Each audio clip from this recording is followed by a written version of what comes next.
What's up, legacy makers? It's Sebastian Bohr, the approved guy. And on this video, I'm going to be explaining to you a little bit about SBA 7A loans and some of the criteria. But more importantly, I'm going to be talking a little bit about using life insurance in conjunction with the SBA 7A loan. Without further ado, let's get right to it. So first of all, I'll start with saying that the SBA loan is a product or a service provided by the government. SBA is a branch of the federal government, the Small Business Administration, and they created this program which they themselves are not directly funding the business owner. Banks are the ones who are providing the funding. So they provide guidelines to the banks, and the banks can receive up to a 90% rebate on the loan. But the bank itself does the underwriting. The bank itself issues the loan up front, and then they request a rebate from the government. So part of the underwriting guidelines that the banks have to follow includes the fact that the bank can create their own guidelines above and beyond the SBA. So that's why when you speak to 10 different banks, you'll literally get 10 different stories, because each bank may implement their own guidelines above and beyond those of the SBA. That could include anything from the size of the loan, time in business, the industry, or even if they want to participate in the loan at all. This is why if you were to go to some of the more popular banks, the big three, they're not entertaining startup loans or acquisition or franchise. They want to see 2 years tax returns to provide expansion or growth. But I work with over 20 banks that will do startups, acquisitions, franchising, and allow folks to get funding to get started. If you're an existing business, you can have access to funding, but they want to see 2 years tax returns. So it's actually easy to get funding as a startup if you qualify. But in between that startup phase of just getting started, once you start generating revenue and income, that's when they consider you as an established business. And then you'll have to wait 2 years to qualify to be able to get expansion or growth capital using an SBA 7A loan. So with that said, there are definitely many use cases for SBA. The 7A loan can go up to $5 million. You can have as many SBA loans as you can qualify for, as long as you can service the debt. It does require at least a 680 credit score, at least with the banks that I work with and that I've seen. That's what they're looking for minimum, but they're also looking for clean credit. No recent late payments, collections, charge-offs, definitely no bankruptcies. They want to know that you don't have any criminal history, no pending litigation or lawsuits. And as of the last month, in the last 60 days, actually, the government implemented a new rule which says that you have to be a U.S. citizen to qualify for an SBA 7A. Previously, you could be a green card holding resident, but moving forward, it is now required that you are a U.S. citizen to qualify. Anyone who's a 20% or more owner of the company is required to be a guarantor. And ultimately, not only are they going to be looking at your credit, but they'll be looking at your personal tax returns. They'll be looking at your assets, your income, your cash on hand. For startups, you can anticipate 20 to 30% equity injection in the loan or cash down payment into the loan. If it's an acquisition or franchise, they'll typically allow you to put 10% down into the loan. If it's an existing business, you may not have to put a down payment in the loan depending on the size of the loan.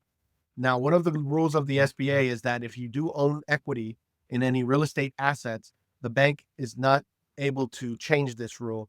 They are required to take that equity and put a second mortgage lien on that equity by the government. So if you own equity, you have to be prepared to collateralize the equity. Now, if you don't own equity, then depending on the circumstances, the bank may or may not require collateral in the form of equity in real estate. One of the variables that they will also potentially require is a life insurance policy as collateral for the loan.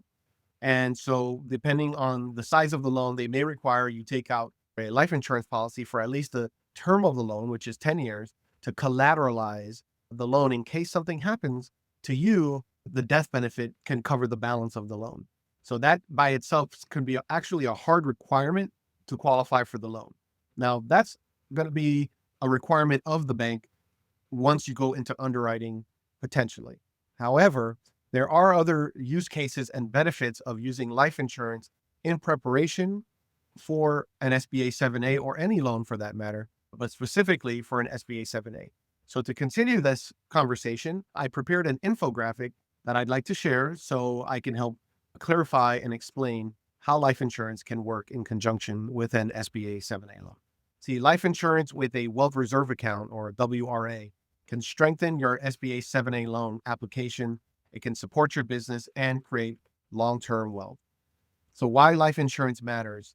Number one, it can strengthen your ability to qualify for the loan. Number one, cash value from a properly structured policy can be used as collateral to help meet SBA requirements. So that's what we already talked about. That's exactly what we talked about, where the bank can require the collateral, the assignment of the life insurance policy to protect the loan in the event of your death. Now, the second one here is reduce collateral shortfall. So this is different. This is where perhaps you don't have equity in real estate and they are looking for equity, not because of the government requirement, but because the bank feels they need that collateral. But if you have a properly structured whole life policy, which we call your wealth reserve account, that builds cash value, that cash value is essentially equity built into that life insurance contract. And that cash value can be used as collateral. So in the first instance, where you're strengthening the loan qualification, you're using the death benefit as collateral. In this second instance, reducing collateral shortfalls, you're using the cash value built into the insurance contract as collateral in lieu of any other collateral that may be required. Plus, you're able to preserve cash flow. Instead of using cash or other assets, you're able to leverage policy values to keep working capital in your business. So that's something that just strengthens you as a business owner. You're also able to protect your business and your loan. If the unexpected happens, the policy death benefit can help repay the loan and protect your business. As well as ultimately, it builds long-term wealth because the wealth reserve account grows tax advantage cash value that your business can use again and again over time. How it works: life insurance with an SBA 7A loan. You simply apply for the SBA 7A loan. You apply for the loan to start, buy, or grow your business. The bank may require the collateral for the loan. And in that case, you can use the life insurance as the collateral. Using the wealth reserve account, you can offer that as collateral in lieu of real estate assets. Then once the loan is approved, the policy ultimately helps to strengthen your application and support the loan approval. And as you're growing the business, you can use the loan capital to fund operations, purchase equipment, expand, or acquire a business. Now, as you grow, you're able to repay and build wealth, because as you repay the loan, while your policy's cash value is growing, tax advantage, you're creating a financial reserve for the future.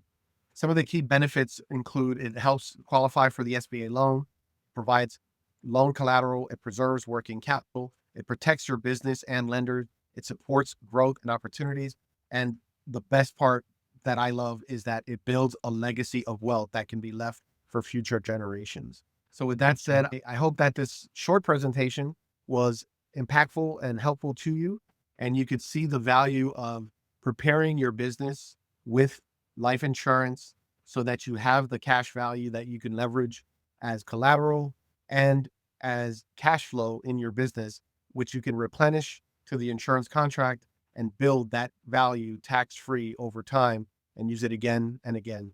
Again, I call this your wealth reserve account.